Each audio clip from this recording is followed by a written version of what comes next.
অংশগ্রহণ করার জন্য অনুরোধ করা হচ্ছে। এবং আমরা দেখতে পাচ্ছি রবি ভাইয়ের নেতৃত্বে যুব দলের একটি বিশাল মিছিল।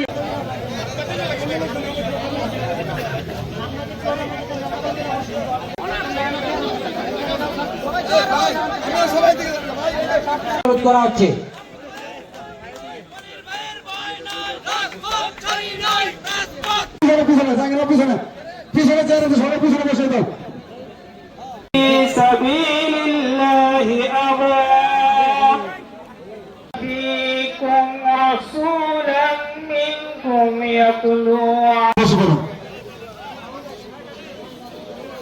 নির্দেশ দিয়েছে কিন্তু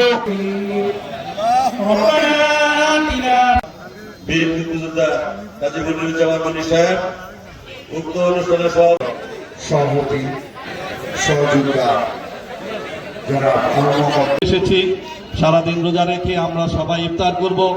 আমরা দেশ নেত্রী পবিত্র মাহে রমজান উপলক্ষে আজকের এই ইফতার ও দোয়া মাহফিল আমাদের নেতা বীর মুক্তিযোদ্ধা কাজী মনিরুজ্জামান মনির সাহেব ইচ্ছা পোষণ করেছেন রূপগঞ্জ ইউনিয়ন বিএনপির মানুষের সাথে জনগণের সাথে একটি ইফতার করবেন।